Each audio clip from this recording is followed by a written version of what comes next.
Kabita's creation চেনেলটোলৈ সকলোকে পুনৰবাৰ স্বাগতম জনাইছোঁ। আজি লৈ আহিছোঁ 40 সাইজৰ ব্লাউজৰ ড্ৰাফটিং এণ্ড কাটিঙৰ ছেকেণ্ড পাৰ্টটো, অৰ্থাৎ ফ্ৰণ্ট ছাইডটোৰ কাটিং মই আপোনালোকৰ মাজলৈ লৈ আহিছোঁ। বেক ছাইডৰ কাটিংটো প্ৰথম ভিডিঅ'টোত দিয়া আছে, আপোনালোকে চাই ল'ব।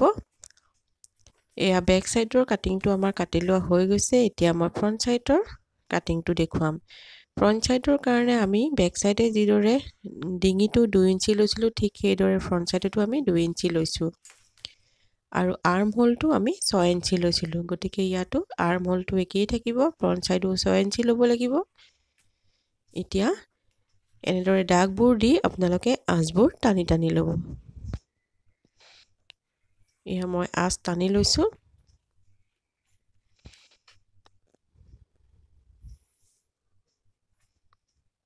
এয়া আৰ্মহোলৰ আঁচডাল টানি লোৱা হ'ল আৰু ফ্ৰণ্ট ছাইডৰ ডিঙিটোৰ দীঘলটো মই 6 ইঞ্চি লৈছিলোঁ। গতিকে মই 6 ইঞ্চিত দাগ এটা দি আঁচডাল টানি ল'লোঁ। আপোনালোকে যদি 6তকৈ অকণমান দীঘলকৈ ডিঙিটো পিন্ধিব বিচাৰে, তেতিয়াহ'লে 7 ইঞ্চিও দি ল'ব পাৰে, কিন্তু 7তকৈ আপোনালোকে বেছি নিদিব।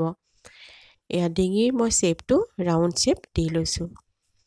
ব্ৰা কাট ব্লাউজত ৰাউণ্ড শ্বেপটো দিলেই ভাল লাগে। এয়া আৰ্ম হোল আৰু ডিঙিৰ শ্বেপটো মই দি ল'লোঁ। এতিয়া বেক ছাইডৰ আৰ্ম হোলতকৈ আমি ফ্ৰণ্ট ছাইডৰ আৰ্ম হোলটো অকণমান সৰুকৈ কাটিব লাগিব, অৰ্থাৎ বেক ছাইডত মই 1.5 ইঞ্চি লৈছিলোঁ আৰু ফ্ৰণ্ট ছাইডত মই 0.5 ইঞ্চি এটা কমাই ল'ম। এয়া 0.5 ইঞ্চি এটা কমাই লৈ পেলাই মই শ্বেপটো দি লৈছোঁ।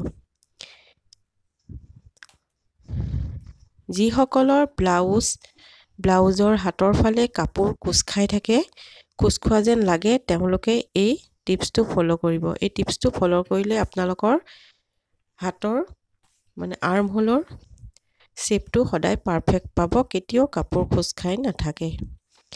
এতিয়া আমি বেল্টৰ জোখটো লৈ লৈছোঁ। 40 সাইজৰ ব্লাউজৰ কাৰণে বেল্টৰ জোখ ল'ব লাগিব আপোনালোকে 12 ইঞ্চি।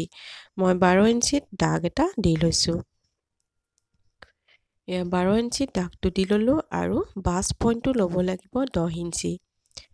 কিছুমানৰ বাছ পইণ্টটো 10.5, 9.5টো থাকে, সেইটো আপোনালোকে নিজৰ ব্লাউজটো চাই ল'ব কিমানত আছে। মই 12 ইঞ্চিত দাগটো দি পেলাই আঁচ এডাল টানি ল'লোঁ আৰু 10 ইঞ্চিটো আঁচ এডাল টানি ল'লোঁ। দুইডাল আঁচ মোৰ টানি লোৱা হৈ গৈছে। এতিয়া আমি ব্ৰাৰ জোখটো ল'ব লাগিব। 40 সাইজৰ ব্লাউজৰ কাৰণে ব্ৰাৰ জোখটো ল'ব লাগিব 6 ইঞ্চিত। মই 6 ইঞ্চিত দাগ এটা দি ল'লোঁ। এয়া 6 ইঞ্চিত ওপৰৰ আঁচডালতো দাগ এটা দিলোঁ আৰু তলৰ ফালৰ আঁচডালতো মই 6 ইঞ্চিত দাগ এটা দি ল'লোঁ। এতিয়া ডিঙিৰ ফালে আমি ল'ব লাগিব 2.5 ইঞ্চি। এয়া 6 ইঞ্চিত দাগটো দি মই আঁচডাল টানি ল'লোঁ। এতিয়া ডিঙিৰ ফালে ল'ব লাগিব আপোনালোকে 2.5 ইঞ্চিত। মই 2.5 ইঞ্চি লৈ পেলাই ইয়াতে দাগ এটা দিলোঁ। এয়া এতিয়া 2.5 ইঞ্চিৰ পৰা 6লৈকে আপোনালোকে এনেদৰে মিলাই দিব। আমাৰ ব্ৰাটো হৈ গৈছে।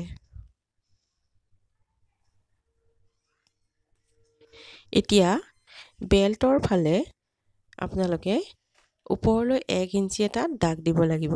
বেল্টৰ যিটো আমাৰ শ্বেপ থাকে, সেই শ্বেপটোৰ কাৰণে এই 1 ইঞ্চিটো মই দাগ দি লৈছোঁ। আপোনালোকে 1 ইঞ্চিতকৈ অকণমান কমো দি ল'ব পাৰিব। আৰু ইয়াতে মই 6.5, 3 ইঞ্চিত দাগ দি লৈছোঁ। এতিয়া এনেদৰে শ্বেপটো দি ল'ম।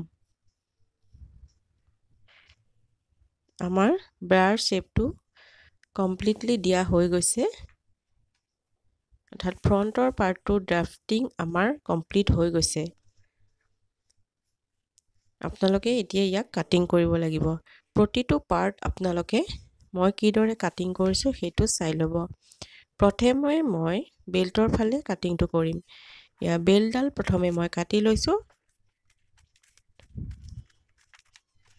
এয়া বেল্টডাল উলিয়াই ল'লোঁ। এতিয়া ব্ৰাটোৰ ফালে কাটিম। এয়া ব্ৰাটো মই কাটি উলিয়াই ল'লোঁ।